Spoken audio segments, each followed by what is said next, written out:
Welcome to the world of referrals. Now, I think we all know when we're selling, there's nothing better than someone giving you a referral.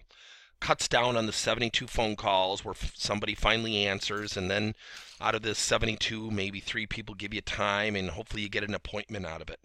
Prospecting today has become tough. Now, I hate that old cliche, well, you have to work smarter. I get that. But I think with referrals, we also have to be strategic. Let me make a really strong comment. I hate the coffee break meetings. Now, in my business, I'll often get phone calls from people who want to start their own coaching business. And what they do is they say, well, I want to get to know you and have a cup of coffee. And really what they want to do is pick my brain to compete with me. Doesn't that sound crass? But I get it all the time. Hey, Tim, I read your article. I'd love to get together with you and get to know you. And I always ask, what's the objective? And some people will be honest and say, well, I'm looking to get into the coaching business. And I'll say, that's awesome. What's in it for me? And if they can't answer that question, I go, you know what? It probably isn't worth my time. I hope you take that the right way. Now, I've had one person who said, well, what would you like to get out of it? I said, 5 referrals. If you want me to help you, because you're actually asking me to help you compete with me, but I'm fine with that, and I'll ask for referrals. And I will make them come to the table with the referrals. And I know that's aggressive, but our time is really valuable, right? And so we spend so much time prospecting, so much time doing these things, it makes it more and more difficult to get a hold of customers. So a couple concepts for you, 3 to 1. Give 3 referrals for every 1 that you hope to receive. Be a giver. I know what I see so many people do is they say, gee, I gave that guy a lead, I never heard back from him. Well, maybe you didn't connect. Maybe it didn't seem valuable. But we tend to do this one and done. Number 2, I have a referral board with 3 columns. Give, receive, appointments. And actually, there's a 4th column, the first column, which is my contacts. This could be an associate, a company, someone who I really feel like I have a strong relationship with. And what I try to do is give referrals, and I put a slash mark by their name. And when I receive, I put a slash mark by their name again. If I get an appointment, I put another slash mark. And then that way, I have a way of going back and saying, John, I just want to let you know I got a meeting with ABC Corp, and I can't tell you how much I appreciate it. And I'll send a thank you card. What am I doing? I'm nurturing the process of giving referrals. What do we tend to do because we're busy? We take the referrals, we kind of forget to bring it up, we don't close the loop, and guess what they're thinking? Geez, I gave Tim that referral. I wonder if they ever got together. Make it easy for others. I'm going to show you an email exchange here in a bit. Send emails to both parties in LinkedIn where you're both connected. So Chris, I want you to meet Mike. Mike, meet Chris. And I introduce the firms to one another. Make it easy for them to have introductions. And then I get out of the way. Some people will start their own dialogue. Some people will actually keep me in the loop. My personal philosophy of giving referrals is I don't want to be in the loop. If I make my introduction, if you guys love each other, great. If you hate each other, that's between you guys. And I walk away.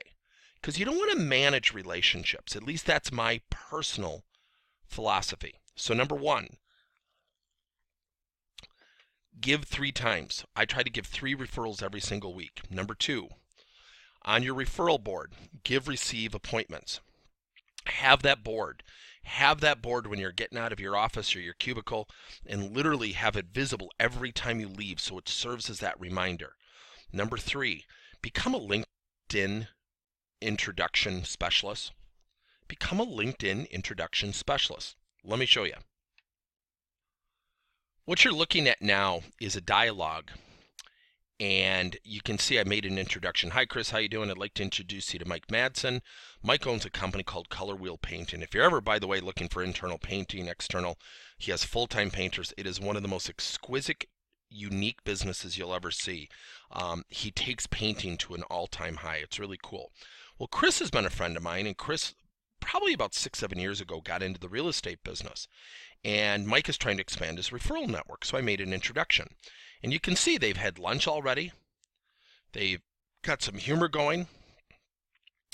And they're having another get-together where Chris, who's one of the nicest people I think I ever met, said, hey, would you like to introduce to our agents? There's going to be about 30 people. What do agents battle?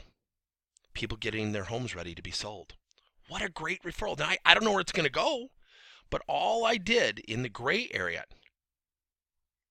is make an introduction. That's all I did right here. And I'm going to highlight it for you. It took me 20 seconds to write this. And there's a dialogue going between these two. Now, they're keeping me in the loop. They certainly don't need to. But they're two really unique people. They're great people. And that's what you can do. Now, let me show you something else. If you're not on LinkedIn Navigator,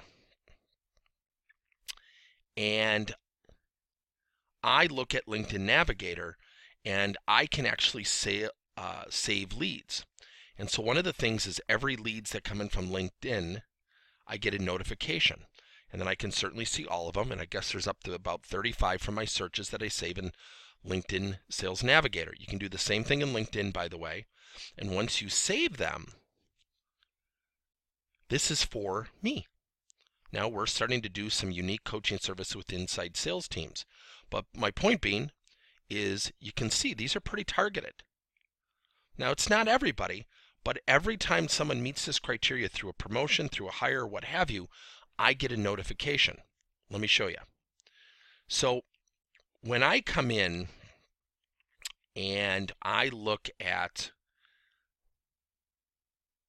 a search for people, what I can do is I can look for people, let's say, that are first connections, second connections. I can look for locations, let's say Greater Milwaukee, and let's maybe look for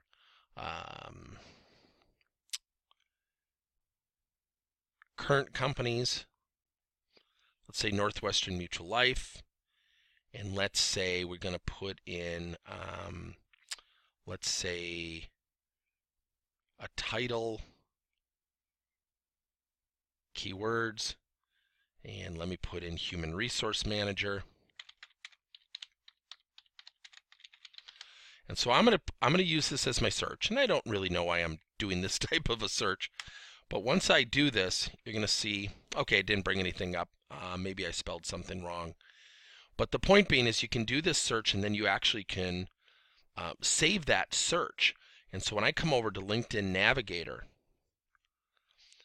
and I come up here, you're going to see my saved searches. Inside sales leaders, 12 new results. People up in the Fox Valley area, see all saved searches. And what this allows me to do is you can see the new results every week.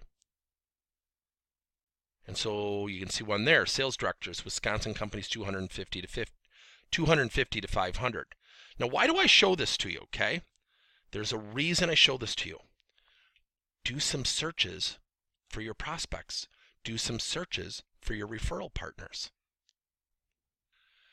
So, sorry, it got a little bit scrambled there, but you can see I use some tools. I use LinkedIn. I use LinkedIn Sales Navigator. I make introductions to people. Carve out non-selling time. If your hours are 8 to 5 to sell, don't do this during your selling time, because I'm as guilty of this as anybody. You can run away. You can get away from what you're doing. But when you make referrals and you make introductions, that's an extension of your brand. People will remember. If for whatever reason, much like Chris and Mike were nice enough to keep me in their dialogue, then certainly they'll have their own dialogue, and probably I've already done so. You know, Chris has then reached out to me and said, Tim, I've got a piece of property you might be interested in. We're actually going to probably get together. Now, Mike is a client, but also a good friend. What a cool way to bring people together. If we all did this, and we did this 1 or 2 times a week, and we did that 8 times a month, that comes out to 96 or almost 100 times a year. What if your whole sales team did this? What this does is it extends your brand, but more importantly, what you get in return can reduce the typical frustrations associated with prospecting. I hope this has helped.